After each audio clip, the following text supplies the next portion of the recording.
Hello, welcome back. So today in Oxford we're going to be working on this area here and we're going to be putting in some office. As you can see, we've got some demand now. I'll look to make use of some of the different road types and also the developer mode as well. But to begin with, we will just set out the kind of boundaries for the area with our large road connecting it to the existing system we've got. We'll split this road, and if we actually place it perfectly, we can only interrupt one of the current businesses that are there in that commercial line. We'll leave these junctions as standard rather than these roundabouts. Just give it a slightly different feel to the areas that we've already built. You can see there's quite a bit of traffic backing up. Let's just check. Yeah, it's particularly bad there and also in the highway area. But for now, we'll leave the traffic as it is and we'll deal with that in another episode. So we'll move on to filling in this office commercial block with the main roads. So we'll switch to the smaller road, bring it in slightly so it fits perfectly with the existing grid. In fact, that one will be our, the bottom one should be pedestrian street. Try to have minimal cars here, lots of pedestrian footfall, especially since this will be where the plaza is. And just get the angle on that right. Again, you see we're still maintaining that full block on either side. We can fill in this side on the pedestrian road as well. So parking wise, we'll throw two large parking lots either side, since there won't be as much street parking. I want to keep the people not from parking on the streets, instead parking in here. And then we need to kind of line the central plaza area. So put one there. Oh, actually, that's the alleyway I've placed. So delete that. It's the path I want.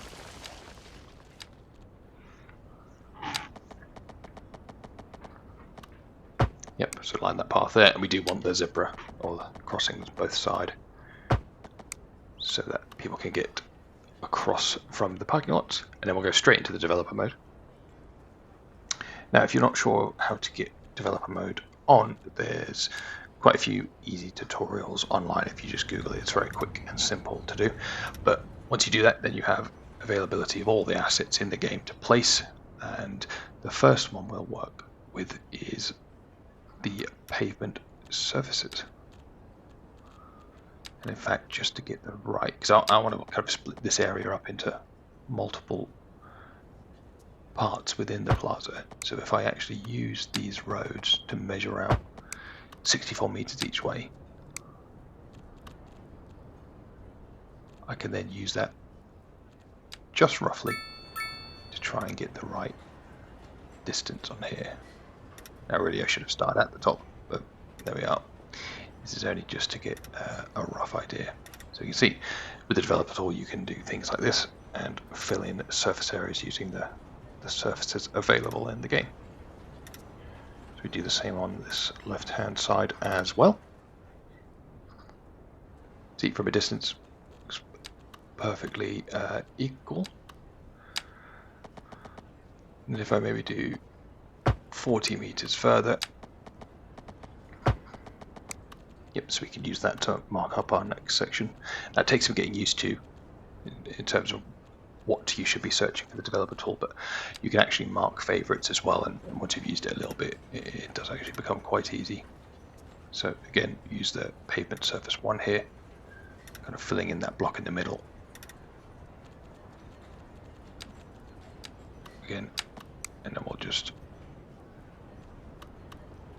use some paths. I think we'll just go from the north to the south side, so it's kind of a clear place for people to cross.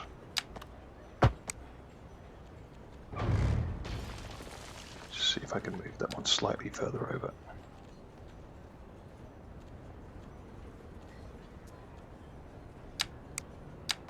Actually, if I place it there,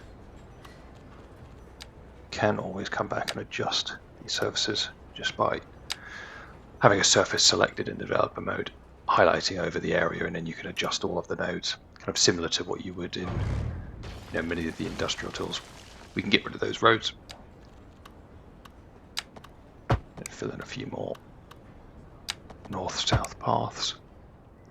And I think that's the kind of outline for this central plaza area. So place some trees down in these areas. Now a bit more deliberate than I would typically do, since it's a neater garden, not just a natural area. So just kind of fill in this pattern and then look to do the same thing on the left hand side.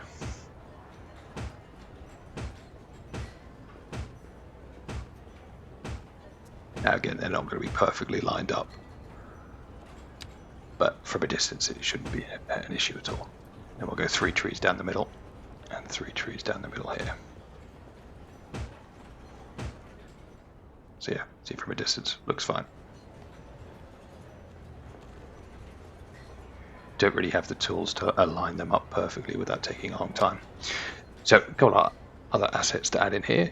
There's the food stall. So this central place is going to be kind of a few food stalls, benches, kind of area to hang out and have some lunch for the office workers and people visiting the commercial shops. So try and line it up. That top one is slightly out. Yeah, this one here. So you can't just select it in order to delete it or manipulate it. You do actually have to go to the bulldozer. And if we place that one there, so a slightly different asset, but looks good. And I think maybe we'll just have 2 on this side. These ones look a bit bigger. There we go. If we move on now to the seating, if we type in bench, you can see all the different types of benches in the game. Some of them are more fitting for a park or kind of a residential area than others, but this is perfectly fine. Now you'll notice that with most of these assets they do alternate between the various different colors. You see that? So if you kind of want a uniform color across the benches or any assets that you're placing down, you will actually have to just place multiple to be deleted later and then only select the color that you are looking to use in the place you want to. But I'm fine with it being multicolored here. Just trying to line this up. There we go. It's fine there, so 3 on either side.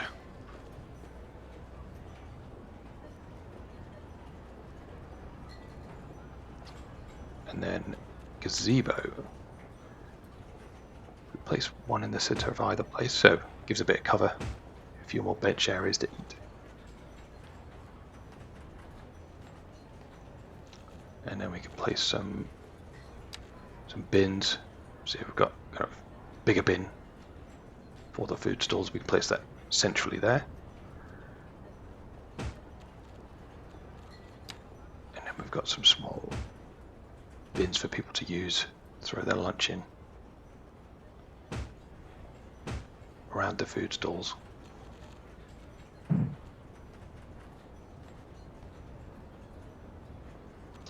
Now we can put some bigger tables in. So see, these are just all the different types of tables you can use.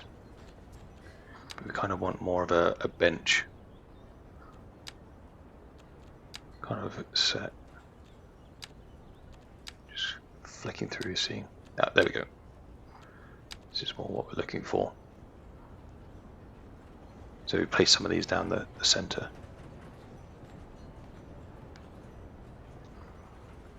Again, you can kind of go into as much detail as you want with this developer mode.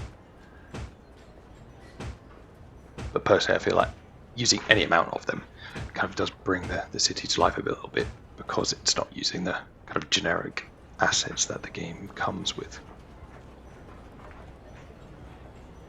Now they do actually have a portable toilet here as well, but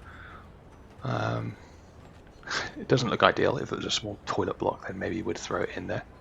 But yeah, there's nothing else toilet-wise that we can put in as an asset, so I'll have to go to the shops or back to their offices for that.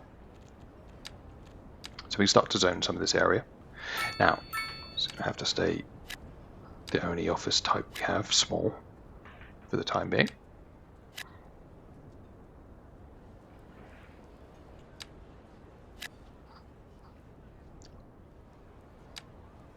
So we'll start with zoning it all office around here, but we'll see how the demand holds out. But for the time being, if we skip forward ahead, and I'll come back when this is filled in. So we're slightly further ahead in time now, and we've filled in that central block. I did have to change the zoning a little bit on that pedestrian street because we didn't quite have the demand to fill in. And obviously, they're all low-rise offices because at the minute we only have the low density. High density is not unlocked. We would need the small city for that. So we go to the milestones, so several down. Yep, small city, high density. We've got 14,500 XP. We need just under 90,000 to unlock that. So really this isn't finished until we move it to high density, because I feel like that's a more fitting look for it. So we've got some slight gaps there between the office buildings and the path. Just thinking, what could we do next? Oh, we do actually have a car coming down here. Even though it is a pedestrian road, cars will still use it to get to parking lots, things like that, and emergency vehicles will still use it, so not strictly pedestrians only. So we've got these two grey areas here either side. I think I'll probably do some more detailing on like a park for children, and we've got some green space either side of those paths still. We can come back and we've got an upgrade there on one of our offices. We probably still need to fill in some of those more green areas. You can see the office to the right here has that nicely laid lawn. Probably use that as surface to fill in those gaps. Zoom out and have a look at it. We also have this big empty space here between the main roads, commercial, and that pedestrian street. So I think we need to add some more roads in. Now we use another two-laner, so the small road. Just follow the back of those commercial buildings there. Just go back so I can remember how I set up the connection. Use everything. Come in, attach the road there. Yep, that's fine, that's connected.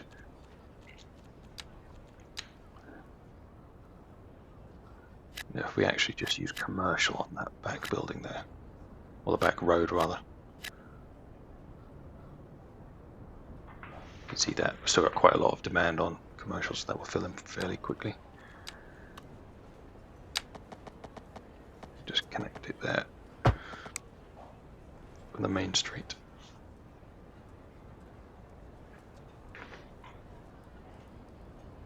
Demand rise, we've pretty much used up all the commercial, all of the office block as well. I did actually have to put some additional houses in just to generate enough office to fill that small block we've done already. I think in terms of industrial, yeah, we've actually filled the current industrial area up. So you can see lots of residential demand. We do actually have a small amount of it in industry that we need to increase as well. But for the time being, I think we'll cut there. I'll do some more detailing and we'll come back for the cinematic.